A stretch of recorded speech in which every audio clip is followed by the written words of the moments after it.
खरं तर ठाणे जिल्हा मध्यवर्ती जी बँक आहे या बँकेमध्ये गेली वर्षानुवर्ष आपण पाहिलं असेल बहुजन विकास आघाडीचे अध्यक्ष अशी असणारी परिस्थिती वर्षानुवर्ष आहे। आदरणीय उपमुख्यमंत्री एकनाथराव शिंदेजी आणि मी शिवसेना भारतीय जनता पार्टी म्हणून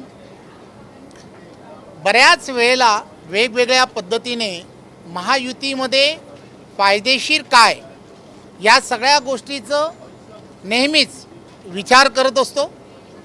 त्यामुळे या बँकेमध्ये 2 पॅनल हे उभे होते। या 2 पॅनलमध्ये एक सहकार पॅनल होतं आणि दुसरं परिवर्तन असं पॅनल होतं। तुम्ही पूर्ण या सगळ्या गोष्टीचा विचार ज्या वेळेला कराल, निवडणुकीच्या पार्श्वभूमीवरती जेव्हा विचार कराल तेव्हा लक्षात येईल सहकार पॅनलमध्ये सुद्धा शिवसेना शिंदे गटाचे असणारे उमेदवार होते आणि भारतीय जनता पार्टीचे सुद्धा कथोरे साहेबांच्या नेतृत्वामध्ये असणारे उमेदवार सहकार पॅनलमध्ये पण होते। त्याचप्रमाणे परिवर्तन जे पॅनल होतं त्या परिवर्तन पॅनलमध्ये सुद्धा भारतीय जनता पार्टीचे उमेदवार आणि शिंदे गटाचे असणारे उमेदवार हेही होते। त्यामुळे दोन्ही बाजूने ज्यावेळेला निवडणुका झाल्या त्यावेळेला निवडणुकीचा ज्यावेळेला काल निकाल आला आहे त्या निकालामध्ये 21 जे टोटल असणारे या ठिकाणी जागा होत्या या जागांमध्ये भारतीय जनता पार्टीचे 8 उमेदवार हे जिंकून आलेत आणि शिंदे गटाचे आदरणीय एकनाथ शिंदे साहेबांच्या नेतृत्वामधले 5 उमेदवार जिंकून आलेले आहेत। त्यामुळे 8 आणि 5 किती होतात हे आपल्याला गणित माहीत आहे, 13 होतात।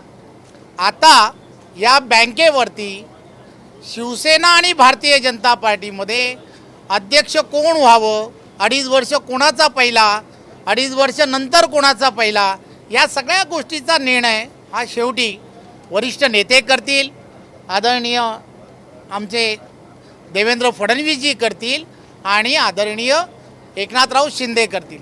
त्यामुळे एकंदरीत या बँकेवरती बहुजन विकास आघाडी जी महाविकास आघाडीला सपोर्ट करते, आदरणीय अमित भाई हे वारंवार सांगतात की प्रत्येक सहकारी संस्था ही एकतर भारतीय जनता पार्टीच्या ताब्यात हवी किंवा NDAच्या असणाऱ्या आपल्या घटक पक्षाच्या ताब्यात हवी। त्यामुळे एकंदरीत असणारी तिथली असणारी परिस्थिती लक्षात घेता येणाऱ्या काळामध्ये त्या ठिकाणी देवेंद्रजी आणि एकनाथराव शिंदेजी हे ठरवतील कोणाचा पहिल्यांदा, भारतीय जनता पार्टीचा पहिल्यांदा का शिवसेना। भारतीय जनता पार्टीचे 8 जिंकून आलेत आणि शिवसेनेचे 5 जिंकून आलेत। त्यामुळे 13 आलेले आहेत, स्पष्ट बहुमत आहे। त्यामुळे खात्रीने या सगळ्या गोष्टी भविष्यात होतील, त्यामुळे काही चिंता करायची गरज नाही।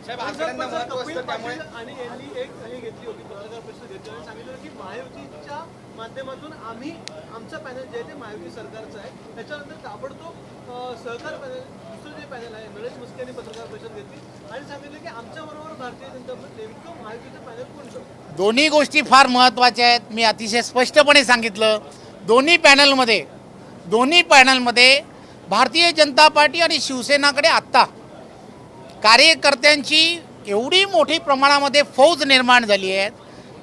छोट्या जेव्हा निवडणुका जेव्हा होतात त्यावेळेला उमेदवार एवढे जास्त असतात की एकाच पॅनलमध्ये सर्वजण समाविष्ट होत नाहीत, वेगवेगळ्या पॅनलमध्ये कदाचित समाविष्ट होतात।